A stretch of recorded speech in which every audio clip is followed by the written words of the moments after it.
We have a saying here at our house, and that is efficiency is doing things the right way. However, effectiveness is choosing the right things.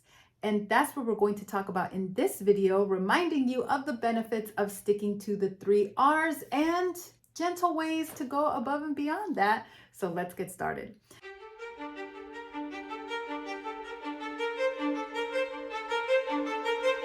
Hi there, my name is Karen, and if you're new here, welcome. I like to help parents like yourselves achieve sustainable and enjoyable homeschooling.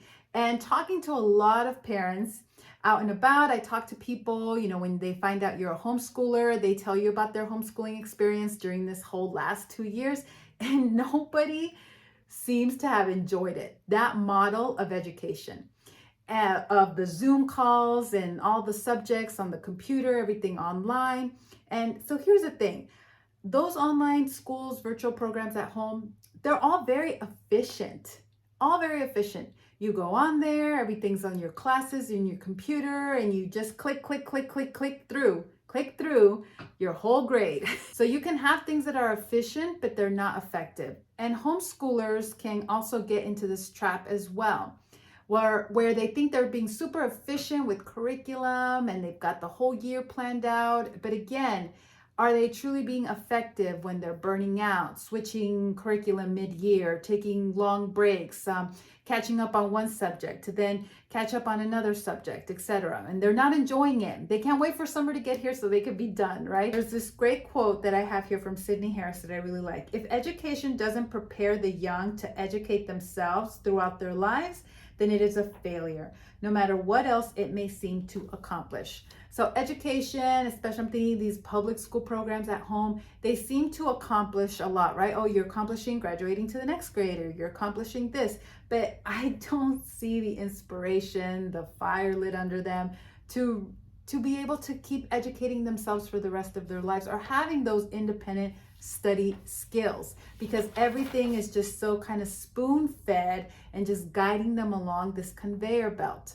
And when you do this self-taught methodology like the Robinson curriculum, where they're focusing on the 3 R's and they're doing it on their own, it also breeds 3 R's, which are reasoning, resilience, and responsibility. They have the reasoning, they're doing math every day independently on their own, they're writing compositions every single day, they're doing the reasoning, they have the resilience because they will hit challenges and they have to be the ones to kind of push themselves, guide themselves along it. And responsibility, they know that they are at cause for their education, not just a product of the effects of education in their generation, in their lifetime. They are taking that responsibility. They're at cause. They're the ones that they want to learn something, they need to teach themselves. So it's those study habits. So yes, a program, a self-taught methodology like the Robinson curriculum is teaching them the foundation that then will help them, enable them to learn whatever they want to learn, as well as teaching reasoning, resilience, and responsibility. This is the key that will be theirs for the rest of their lives. Now, I think this is sometimes where parents can misunderstand and think, oh, I can only do the 3 R's. I can't ever do anything else. Everybody's situation is different. You might be in a situation, or your kids might be at ages where they can do more things independently on their own, and that's fine, that's great. And I think naturally as parents, we want to do more. Sometimes you're not in a situation where you can do more. And so just rest assured that you're doing a great job by just enforcing those 3 R's. But if you find yourself as a parent in that situation where you can do more, where you can encourage more, there are, of course, lots of things that you can do to learn about other subjects or learn a foreign language that does not require another boatload of curriculum, another big task on your to-do list. For kids, if they've already finished all their studies and they can do this independently on their own, there's things like Duolingo. We love Duolingo. My kids all do that. We have the family plan. There's the Hoffman Piano Academy. They do that as well. We really enjoy it. There's so many things, right? Typing programs that they can do on their own. It's not another thing on the curriculum, another thing on the to-do list. And now you as a parent, if you'd like to do more, there are some simple things that you can do that are incredibly effective, such as reading to and or with your child each night. Cook with your child following a recipe. You can write handwritten notes and ask them to do the same back. I have this book here called Like Mother, Like Daughter, a discovery journal for the two of us. This is really great. My teen and I, we write in it and hand it back and forth. There's 2 ribbons so you can be at different places and you just hand it back and forth and you see the different little notes that you write. It's a great way to still have that connection, especially during the teen years. You can encourage your child to use a dictionary to help him or spell words and look up the meanings of the words. I love these resources. They're not like a big dictionary, which can be overwhelming. They have the words that kids use typically in those ages, and it's very easy to find. So using something like that can really help improve spelling without having to go through a whole full-blown spelling curriculum. You can just encourage them to use something like this. If you are taking summers off and you're going on different trips, include them, have them calculate the miles. That's a great way to add in geography. What states are you going to pass? And while I'm on the subject of geography, because I know, especially in that video, why you shouldn't teach geography, there are ways that you can go about it that, again, are just very fun. For example, this is our favorite geography game, the Scrambled States of the America game, the Scrambled States of America game. So much fun. They learn all about the different states and their capitals and their nicknames and all that good stuff. Also placemats. You'd be surprised how much they can pick up and learn just by the placemats that you put on the table, because they're sitting there 3 times a day and they're sometimes waiting on food and things. So that's a great tool, I think. Placemats, board games. Now, sometimes when parents look at something like the Robinson curriculum, they're thinking, where is the science? Well, the science, they do read in the books. In the book list, they'll have nature, science, they'll read about animals and plants, different things like that. That is in the book list as well.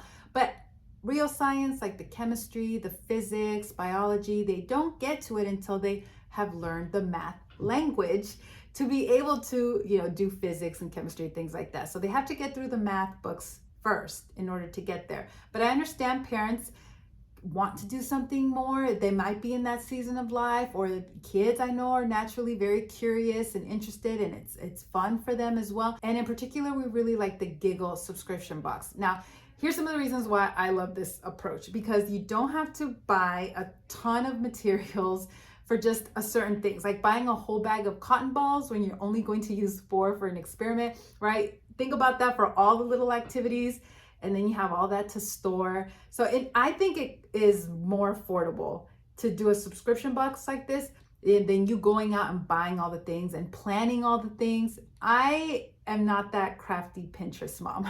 That is not me. I would much rather have a box kit delivered with exactly the items that they need, with the directions of the activities, exactly what they need, and then the kids can have a blast with it. I can start them off on it, and then I can walk away and they can finish it up or do their own little things, side spin-off the activities. They have a lot of fun. And then that's it. There's not a lot of waste because they're using everything that the kit came with. And so you don't have, like I said, a lot of extra materials that then you're storing.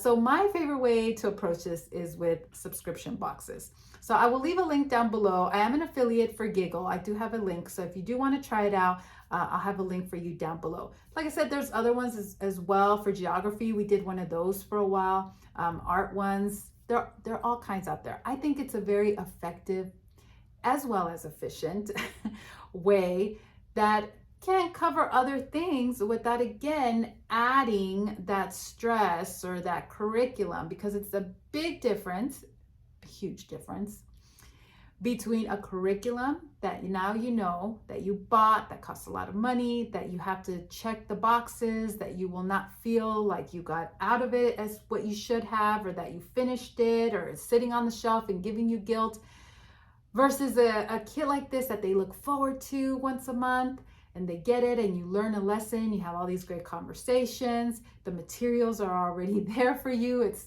win-win, it's easy, and they're learning.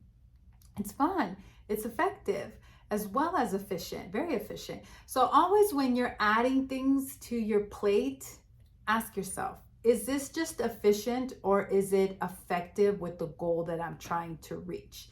And that's the danger with comparing yourself to what other people are doing. They might have a totally different goal.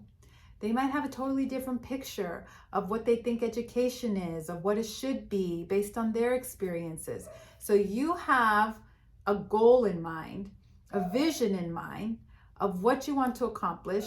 You have the plan on how to get there. So when you're comparing your plan to other people's plan, of course, it could leave room for doubts. So that's all I'm hoping to reassure you in this video.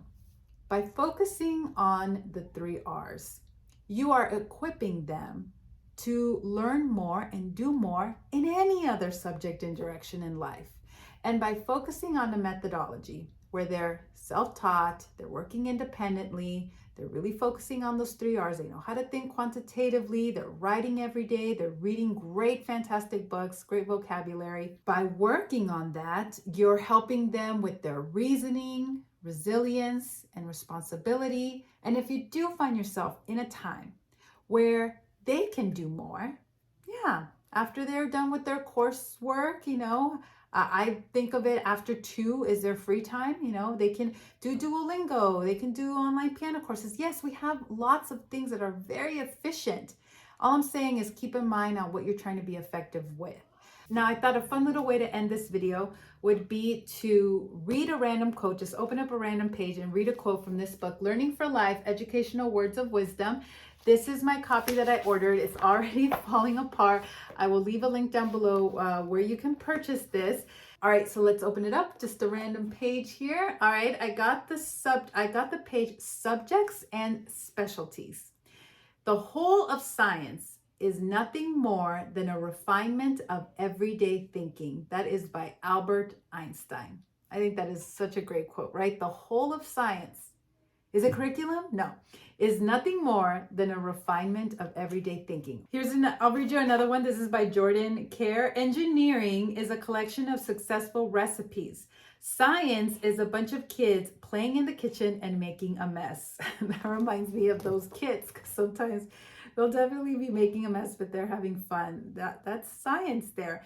Men love to wander, and that is the seed of our science by Ralph Waldo Emerson. So I hope you found this video encouraging. If you did, please give it a thumbs up. It helps me here on YouTube to get it recommended to other people, hopefully other homeschoolers who are on the verge of burnout, or they're doing that public schooling at home thinking that's homeschooling, that's the only option. It's not. So help me to bring awareness to a different way of homeschooling. I would really appreciate it. Thank you so much for watching. Now, I think you would really like this video on the controversial history of G.A. Henty. However, YouTube's algorithm thinks you would really like this video instead. So let me know what you picked, and I'll see you there. Talk to you soon. Bye.